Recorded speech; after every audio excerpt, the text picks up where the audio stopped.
There are few names in the annals of rebellion that echo with such raw, blood-stained reverence as William Wallace. Too many. He is a symbol etched in memory as a towering freedom fighter, face streaked with blue war paint, screaming defiance against a throne that crushed his homeland beneath its boots. But that version, the one shaped by legend and cinema, barely grazes the horror that his final moments bore. His death was not merely an execution. It was an annihilationist spectacle of brutality meticulously designed to extinguish not only the man, but the very idea of resistance. It began, as these stories often do, not in triumph, but in silence. The year was 1305, and England was bloated with power. His tactics were savage, his leadership defiant, his resolve unshaken. But to Edward, he was not a rebel. He was a traitor, and traitors did not simply die, they were made into warnings. Under the iron rule of King Edward I, known to his enemies as the Hammer of the Scots, conquest was no longer ambition. No brave declarations carved into history, only shackles. He did not weep. He did not beg. He stared forward, and waiting, his body scraped against the stones, his flesh torn by the grit of the road. It is not dramatized. It is documented, down to the sequence of horror. The procession lasted hours. Every turn through London's narrow alleys reminded the crowd.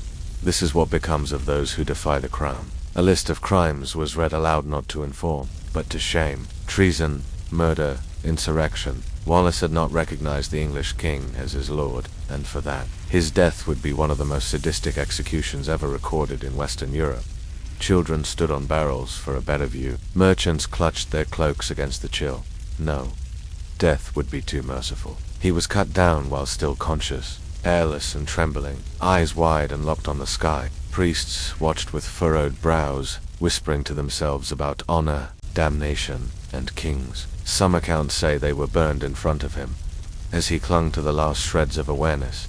The process was designed to rupture both body and soul. What we do know is this: he was born into a Scotland already bleeding. Its monarch, King Alexander III, had died suddenly, and with no male heir, the throne stood vulnerable. Into that void stepped King Edward I of England, a ruler not content with boundaries. He did not see Scotland as an ally or a neighbor, but as a possession yet to be claimed. His family were minor nobles, landowners of little power but some means, and from his earliest days, Wallace was shaped by conflict not only between kingdoms, but between ideas of who deserved to rule. It would begin with a parade of shame, followed by a punishment so grotesque, so excruciating, that even hardened spectators flinched. Wallace, once hailed as the guardian of Scotland, had been betrayed, dragged from the wilderness like a broken animal, and paraded through the streets of London like a trophy. There were no final speeches. Whether or not these details are exact, the weight of loss, exile, and injustice left their mark on the boy. The English demanded oaths, land, obedience, and for a while, many Scottish nobles complied, fearing war, craving survival. These were not political problems. They were personal scars. At the narrow Stirling Bridge, Wallace's forces slaughtered the English as they crossed, bottlenecking them into chaos. The English called him a bandit. The Scots called him Ho. Wallace had fought for years to free Scotland from English domination. It wasn't a battle. It was an assassination, cold, calculated, and symbolic. But this was no coronation. It was a storm. Every victory brought retaliation. Every triumph invited blood. Wallace, without the backing of the nobility or the resources of a kingdom, faced the English there. The tide turned. According to legend, Heselrig had executed Wallace's lover, Marianne Braveheart. His supporters faded, but the walls were closing in. Scotland was fracturing. The nobility sought peace, and Edward never forgot. No trial, no defense, just the verdict of an empire and the promise of agony. His enemies closed in. Whether that story is myth or memory, the result was the same. Wallace became an outlaw. And so, the English prepared not a death, but a demonstration. His suffering, a seed planted deep in Scotland's soil. Before he was carved into a warning, before the flesh left his bones, William Wallace was a boy, born not into legend but into loss.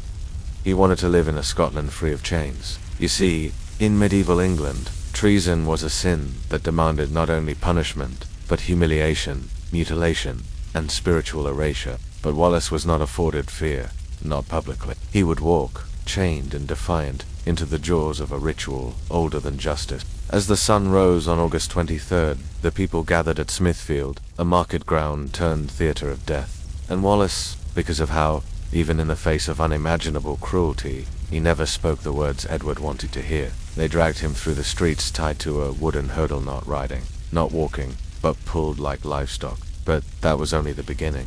His body, broken and filthy, was brought before the king's justice. And still, he remained silent. What happens next is not myth. It was to be hanged, but not until death. Then came the disablement, his abdomen sliced open, his organs ripped out slowly, one by one, before the watching crowd. Then, he was beheaded, his head lifted for all to see. But even that was not the final chapter. His body was quartered, each limb sent to a different corner of the kingdom. Berwick, Perth, Stirling knelt high, on gates and bridges as a grim declaration. This was not justice. It was a message written in torn flesh and scattered bones. You will not rise. You will not resist. You will not be remembered, except in fear. But something strange happened. Wallace was not erased. He was not forgotten. He became a myth not because of how he lived, but because of how he refused to kneel. His silence became his rebellion. The exact year of his birth is uncertain. Some say 1270, others a few years earlier. At the time, Scotland was a kingdom teetering on the edge of chaos. Wallace's world changed forever. His father, believed to be Sir Malcolm Wallace, was killed when William was still young, perhaps by English forces or their allies. Some say his older brother met the same fate. Wallace did not begin as a general. He was a shadow, drifting through forests and valleys, watching his country tighten beneath a foreign grip. But Wallace chose fire.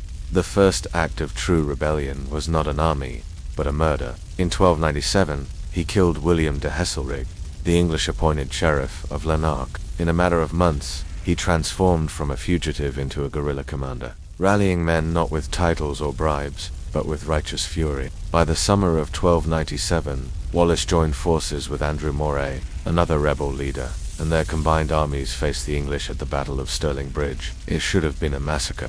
The English, superior in number and equipment, expected to crush the Scots with ease. But Wallace knew the land. He knew how to exploit terrain and timing. It was not just a victory, it was a revelation.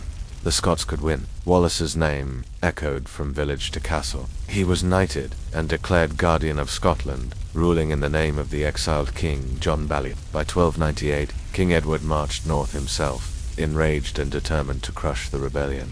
English longbowmen decimated the Scottish line. The cavalry scattered the formations. Wallace survived, but his army did not. He resigned as Guardian, and yet, he did not vanish. For 7 years, Wallace remained a phantom traveling, even journeying to France in hopes of gaining support for Scotland's cause. The betrayal came in 1305. Wallace was captured near Glasgow, possibly betrayed by Sir John Menton. He was taken to London in chains. But what we must remember is this. Wallace was not a martyr in search of death. He did not want to die. His crime was not war, it was hope. To understand the execution of William Wallace, one must first understand what it meant to be condemned as a traitor in medieval England. Treason wasn't merely a political crime, it was a spiritual one. It was rebellion not just against the king, but against the divine order that the monarchy was believed to represent. And so, punishment for traitors was not about justice. It was about theater, terror, and message. It was a ritual of annihilation meticulously orchestrated to be as public, painful, and prolonged as possible. Merchants, clergy, nobles, beggars, all crowded into Smithfield Market, a place usually reserved for trading livestock. That day, it became a colosseum. It was not a single act of execution, but a sequence of degradations, each more horrifying than the last. No ordinary death could satisfy the crown. The sentence handed down to Wallace was the most brutal punishment that English law could invent: to be hanged, drawn, and quartered. Every beam, every rope, every instrument was part of a ritualized degradation. He was lifted just long enough to choke, to feel the weight of death pressing down, but cut down before unconsciousness could claim him. His intestines were removed while he was still alive, inch by inch. Witnesses wrote that they were burned before his eyes. This was not punishment. Then came the beheading, a final blow to the neck that silenced his body, but not the myth that would follow. This was ritualized torment designed to erase his manhood, his strength, his identity. His head was mounted on London Bridge, a grotesque warning for all who dared imagine freedom. His limbs were displayed in Newcastle, Berwick, Stirling, and Perth cities connected to rebellion, now baptized in defeat. Gasping, half suffocated, he was laid bare for the next phase. Instead, they planted a symbol. The man who had defied the English crown would now be used as a tool to scare others into submission. They were fragments of propaganda, meant to say, "This is what awaits those who resist." He was tied to a wooden hurdle, not allowed to walk, and dragged through the streets by horses. The horror of his execution spread far beyond England's borders. Break the body, erase the memory, dismember the man, dismantle the myth. They were seen as sacred relics, proof that Wallace had paid the ultimate price for his people's freedom. But the myth, the English tried to ban them. They failed. You cannot ban memory. You cannot outlaw hope. The myth was whole. In 1306, less than a year after Wallace's execution, he declared himself King of Scots of old, defiant move that would plunge the kingdom once again into war. And it was just beginning. But now, with Wallace's blood still staining English roads, Bruce stepped into the void older. Wallace's name, once whispered in fear, was now spoken with reverence. Outnumbered, out-equipped, but not out. Bruce's forces crushed the English army and reclaimed a vision Wallace had died for. Stories of his final silence, of his unwavering stare, as the executioners worked their horror, became legendary, a symbol of courage against impossible odds. But like Wallace, Bruce did not yield. And as the years passed, Scotland began to rise once more. In Scotland, it turned whispers into songs, silence into anger, and grief into war cries. A legend, an eternal wound on England's conscience, and a permanent cry in Scotland's soul. The journey was slow purposefully, so the crowds gathered along the route, jeering, throwing filth, spitting, but the story of Wallace, gruesome and unrelenting, lived on. Because every generation that faced oppression, that questioned authority, that dared to stand against power, they saw in Wallace not a failure, but a mirror. His face, once paraded in death, became an icon. His story, once meant to deter rebellion, now fueled it. He had become more powerful in death than he ever was in life. The day of the execution, August 23rd, 1305, was chosen not for justice, but for maximum spectacle. London was summoned to witness. News of his death spread like fire across the Highlands and Lowlands. And it wasn't just the cruelty that enraged the people, it was the message behind it. The English hadn't just punished Wallace, they had tried to unmake him. Wallace was stripped of his dignity, but not yet his life. But Wallace said nothing. They arrived at the scaffold. The English had prepared it with care. First, Wallace was hanged, but only partially. With the crowd pressing close, the executioners opened his abdomen.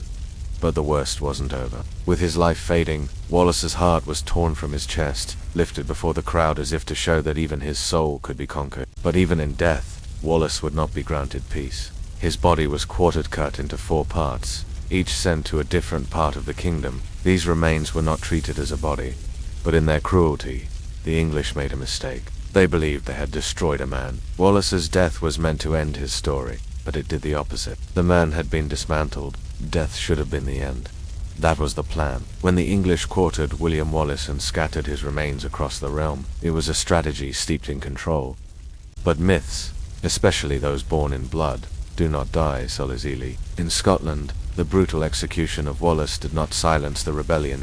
The execution had been meant to terrify the Scots into obedience, but instead, it did the opposite.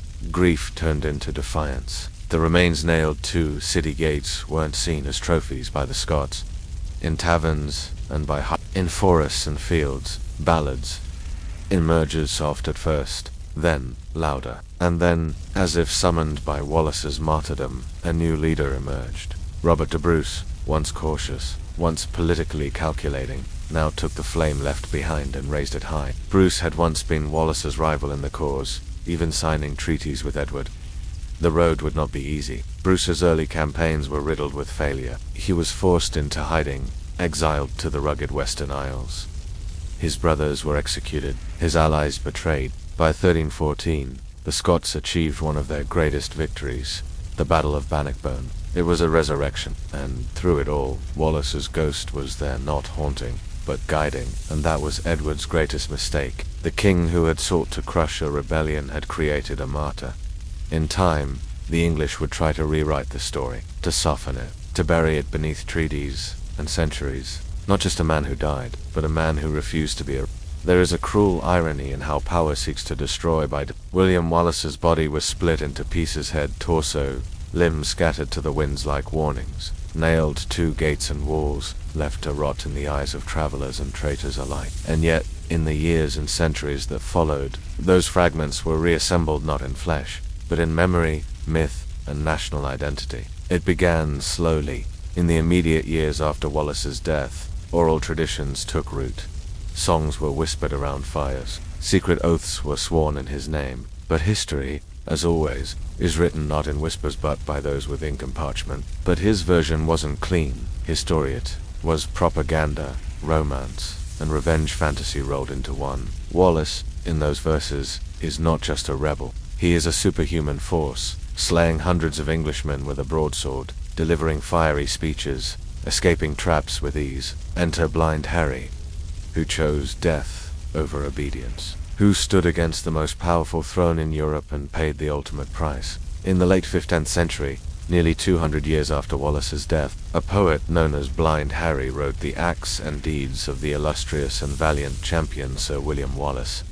It was part epic, part eulogy, and entirely transformative. Blind Harry's work became the source from which most of Wallace's legend springs, but in legend, he became a titan. In reality, Wallace was mortal flawed, wounded, often alone, and though the film was rife with historical inaccuracies, it reignited interest in the man behind the legend, because Scotland needed him to be. But the man who endured it, the boy who rose from loss, the rebel who would not kneel, that is harder to pin down. Inside that monument sits an enormous statue, once believed to be Wallace himself, though no image of his real face has survived. In a nation caught between memory and monarchy, Wallace became the eternal example of the outsider hero, one who did not compromise. But he became a symbol, and symbols, unlike bodies, do not decay. As the centuries turned, kings came and went, and Scotland's identity was reshaped. But Wallace remained.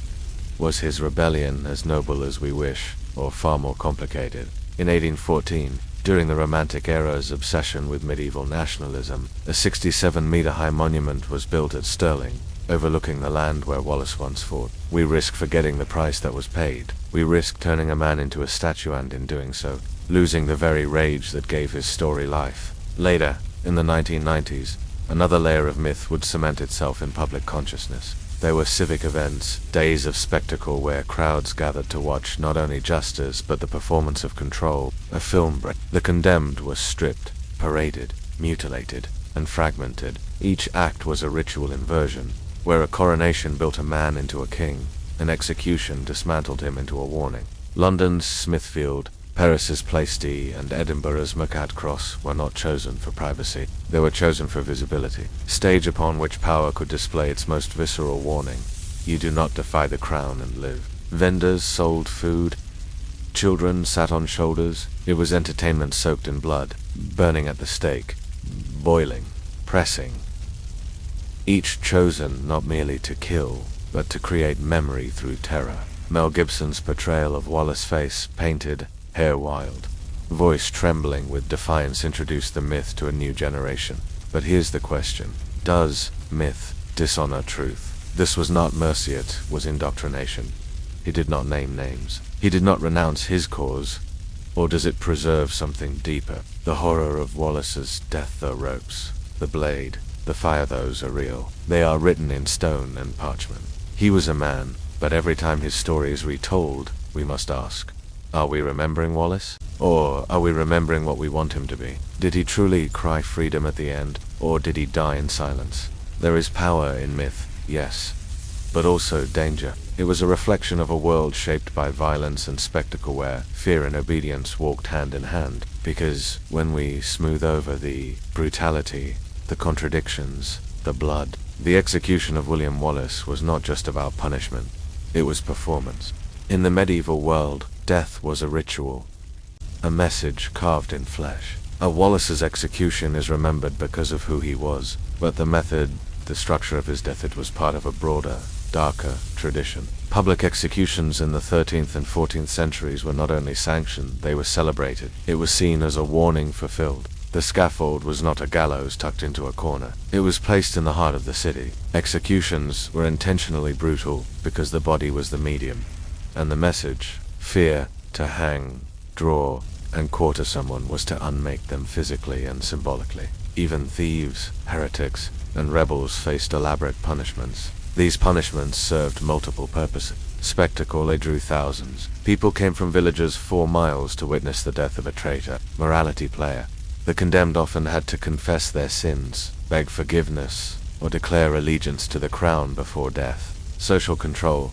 By showing what happened to those who stepped out of line, rulers could govern without constant war. The scaffold became the throne's silent enforcer. William Wallace's death, then, was an apex of this culture crafted to annihilate not only the man, but the idea of him. Yet it failed, because even in its horror, the people watching could not escape a deeper truth. Wallace did not die begging. He endured, and in a society where endurance was rare, where kings demanded groveling submission, his silence was deafening. But there's a darker layer here. Many of those who watched these public deaths were not horrified. They were entertained. Children cheered. Vendors laughed. The normalcy of cruelty dulled the edges of empathy. In this way, the execution of Wallace was not an aberration. Centuries later, we look back with horror, but in that moment, Wallace's execution was not seen as a tragedy. And yet, even among the blood-soaked stones of Smithfield, a question began to form, one that would echo for centuries. If power requires this much fear to survive, can it truly last?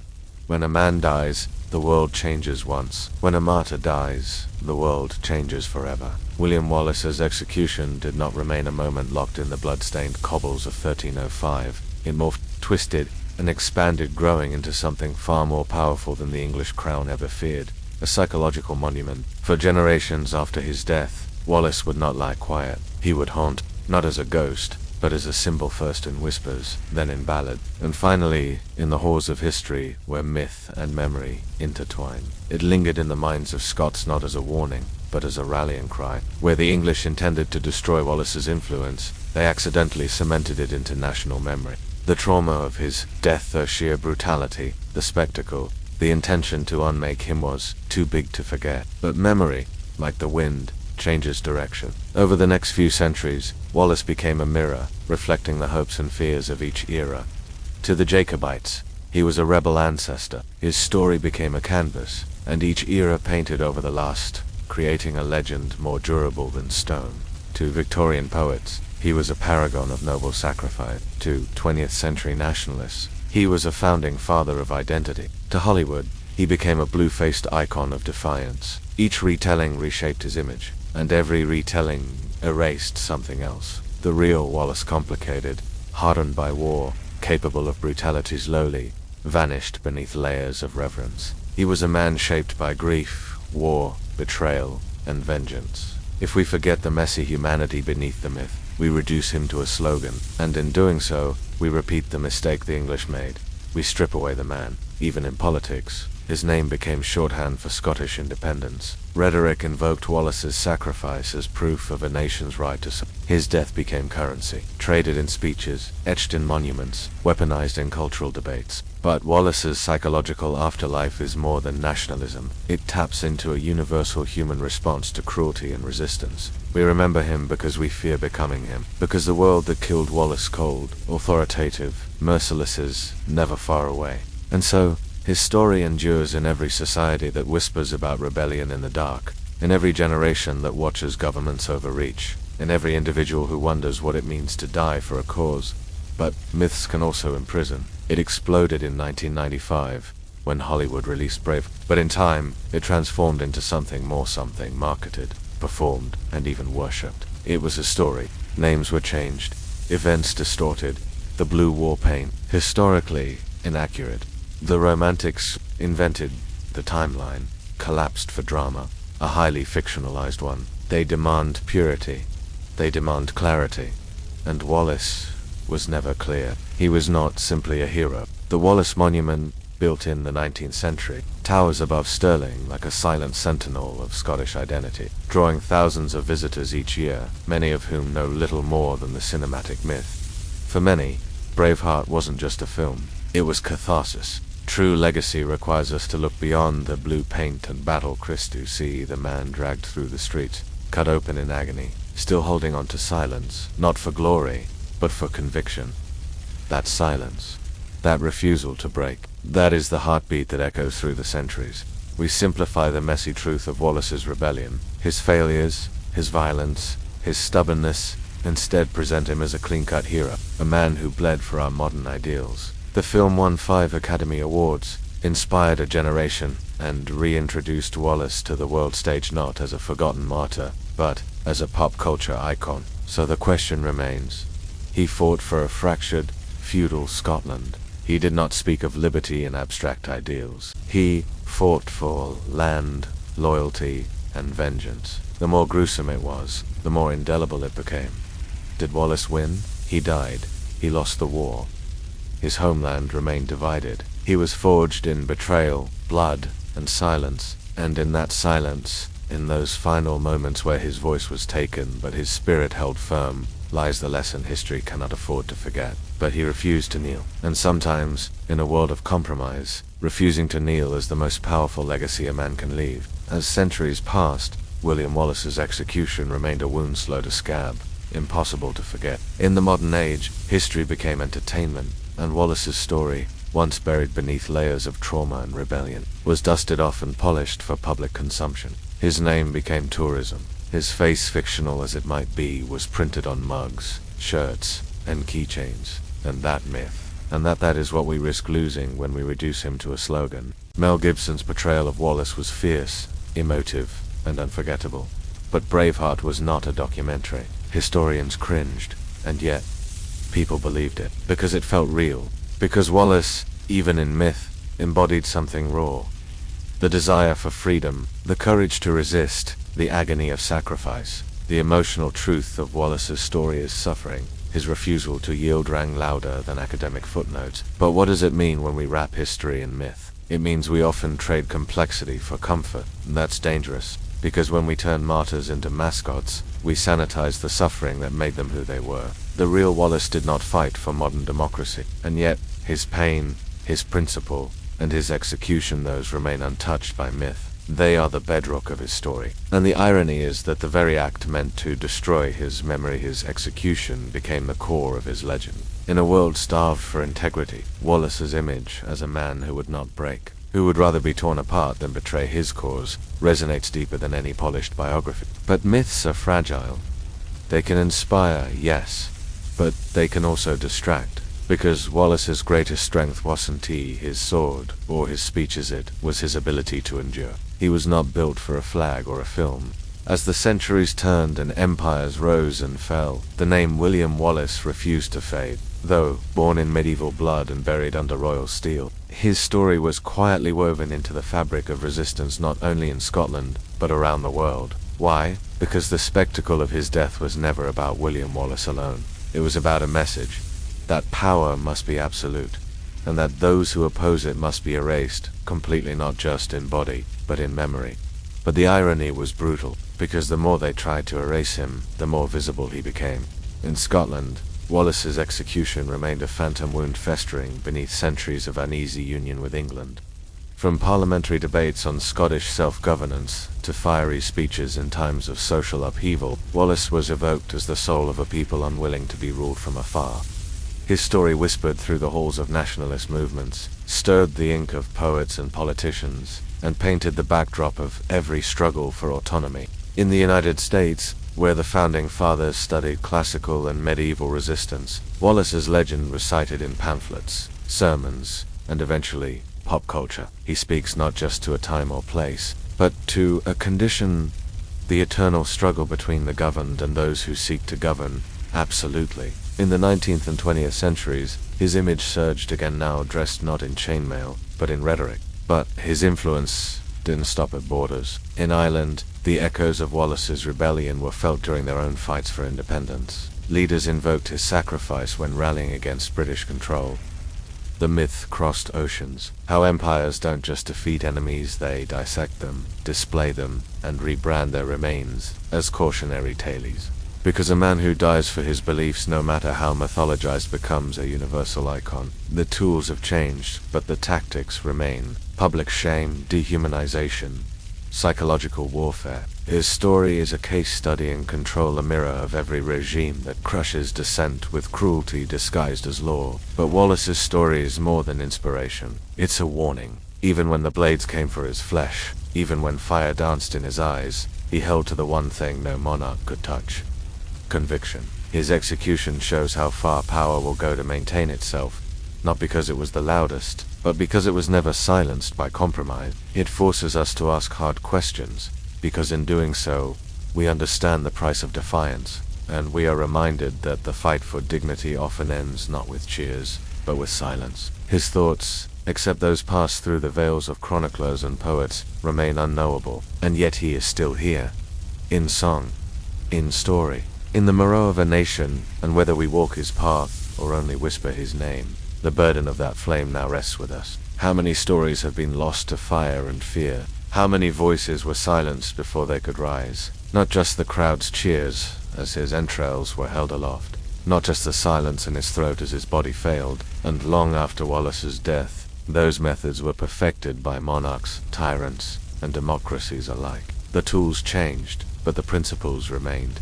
And how often do we mistake spectacle for justice? His silence wasn't defeat. It was resistance distilled to its purest form, a final act of rebellion carved into the face of power itself. In the age of surveillance and digital repression, Wallace's death feels eerily relevant. Yet Wallace never confessed. He never bowed, and perhaps that's why his voice survived. Not a film, not a myth, but a question. But the English crown made a fatal miscalculation. They assumed that by tearing his body apart, they could erase his soul from the soil. He did not become legend by living. He became legend by choosing to die on his own terms, in the face of unimaginable horror. And now, when we remember Wallace, we must not look away from the cruelty that ended him. We must look directly at it, not because he won. And when the fire comes, will you bow your head? But because he refused to surrender. If this story moved you, unsettled you, or left you thinking, don't forget to like, subscribe, and share with those who dare to look into history's darkest corners. In that silence, the eternal scream, a legacy that has taken many forms. Medieval rebel, modern symbol, cinematic hero, cultural saint. In the voices of protests, in the cries of prisoners, in the quiet courage of those who resist, not with armies, but with unbreakable will. Each generation, each movement, has looked into the face of tyranny and whispered his name. A story not just of a man, but of what happens when conviction becomes stronger than fear. Not with triumph, but with pain. And yet, that pain becomes a torch, passed from generation to generation. Wallace carried it, he bled for it. In the end, all that remains of William Wallace is silence.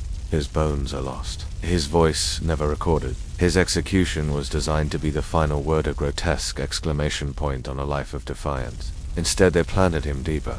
His death became the root system for something far greater than vengeance or rebellion. He became legacy. And that is the true horror of his story. Not just the screams, or the fire, or the smell of burnt flesh, but the fact that it worked. The execution, the pain, the ritual, the showmanship wasn't an aberration. It was a blueprint, a manual, public obedience through private terror. But in Wallace's refusal to play the role they scripted for him, traitor, coward, penitent, he exposed the lie. Because when a man dies for what he believes in, you may kill the man, but you cannot unchain the idea. That is why Wallace endures, not because he was perfect. And now, centuries later, that same refusal echoes in every dark corner where injustice waits. This is the afterlife of William Wallace, not a statue. What are you willing to stand for when standing means falling? What are you willing to lose when loss is all but certain? Or will you hold it high? In that question lies the real power of his death. Thank you for watching Dark Hours Archive. This has been William Wallace's execution was far more horrifying than you imagine. We'll see you in the next chapter.